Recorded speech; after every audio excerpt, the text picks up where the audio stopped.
communist station to call you guys and harass y'all. Y'all better get yourselves prepared, man. I'm gonna tell them. Hey, and man, y'all, you guys. I know you guys are tearing them apart, man. We need to get some fun and excitement on this show, man. And by the way, you guys still need 3 hours, and you at 5 minutes. I can't stand the show, man. But this is what I was gonna say real quick.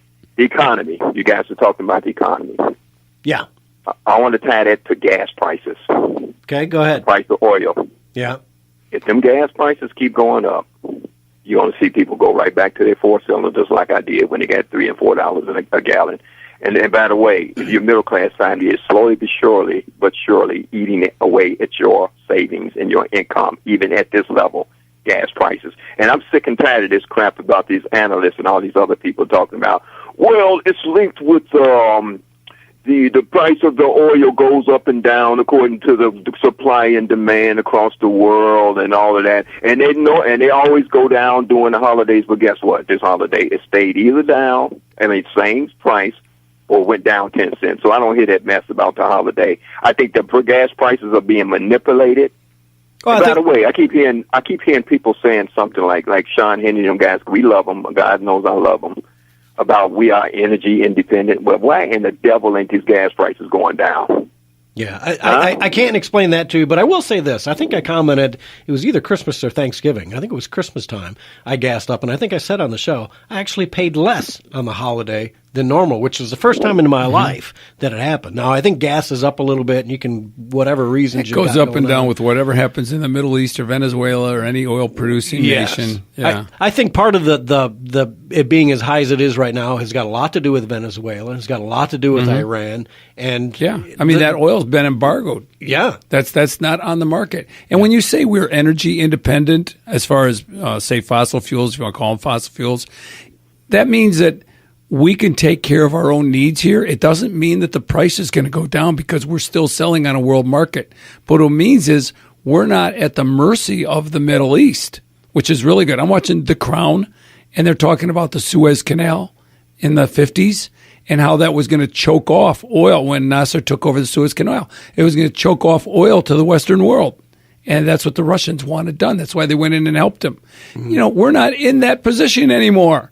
We've got, heck, they're shutting down a nuclear plant in Philadelphia, I think, because it's, pardon me? Which, 3 Mile Island? No.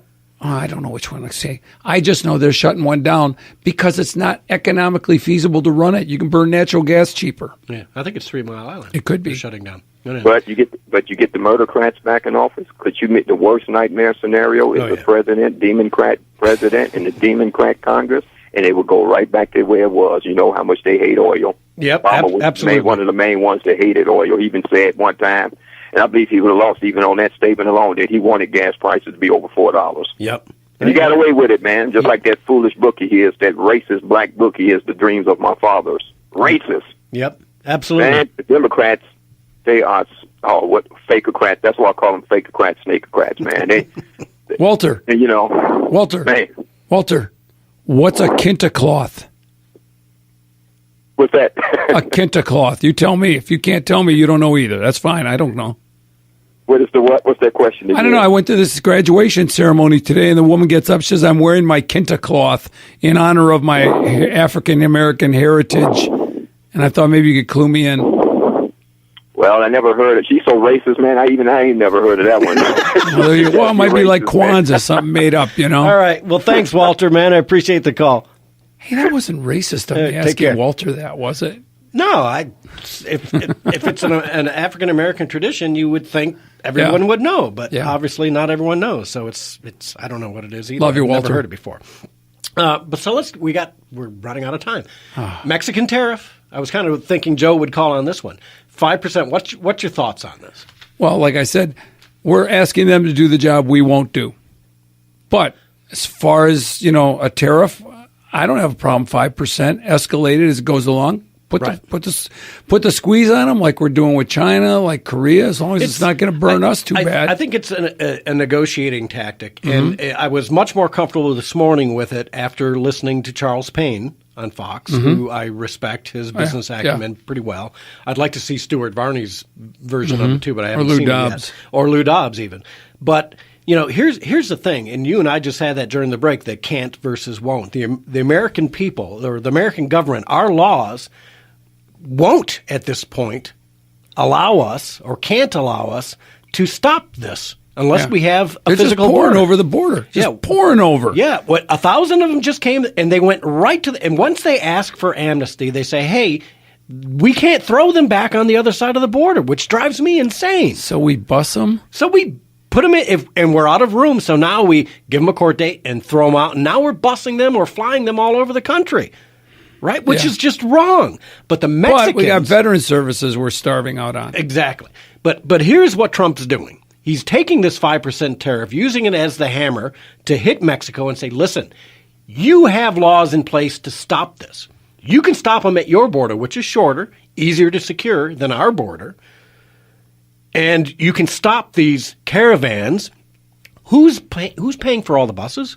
The trains, Soros. The trucks, Soros, some intermediary, the globalists, whoever, the drug cartels. Somebody is paying for that. Mexico can stop that too. Yeah, Mexico has a decent enough military. They can secure that little border of theirs with Central America. They're flooding the zone so that we're not catching the drugs that are coming in with these people because we're just overwhelmed. They're flooding the zone. Absolutely. So Mexico can, and I was... Oh, take the money and build the wall. Take the tariff money. Mexico will pay for the wall. I was listening to another station yesterday, and one of the guys there said, this is dubious at best that Mexico can actually fix this. And I wanted to scream through the radio at this guy and say, it's not dubious at all. Mexico has the laws in place. They have the manpower in place. They have the military in place. They can secure their southern border. They had walls there. They let them bust through. They let them right through. They didn't have the will. They didn't have the will. Of course, we don't have the will, but they didn't have the will. Yeah, but they have the laws. So I think Trump's saying it's going to be 5% June 10th. It's going to be 10% July 10th or July. It's going to go to 15 in August. He's jacking it up. And you know what? They've already come to the table. But what will happen? Jobs will come back to the United States. If it's too expensive to make them in Mexico, hey, Mexico doesn't have these natural resources that we need. Right. They just have cheap labor. They got cheap Bring labor. the jobs back. I got Gary from Hazel Park has a answer for you on the Kinta cloth. Gary, go ahead. Oh, my goodness. He should. He would. Yeah, this is something from Africa, obviously. What it is it's royal cloth. It's a special kind of cloth for kings, and it's made of silk and wool mixed together. Oh. And you can only wear it on very special occasions. Oh, well, it sounds comfy. Silk and, what is it? Silk and what? Silk and wool, I believe. Silk and wool. Did you say royal? And it's woven. It's all woven together. Did you say royal? Like a royal cloth, yeah. So yeah, royal, like purple for kings in England. Yeah, so basically the little people in Africa couldn't wear it. Only the oligarchs. You just had to twist it. Oh, sorry. All right, Thanks, Gary. Gary. Well, thanks for looking that up for us, brother. We appreciate it. All right. Take care. Doing the work none of us want to do. All right, until next week, go to thedailydrift.com and That's the news you need to know. we'll see you next week.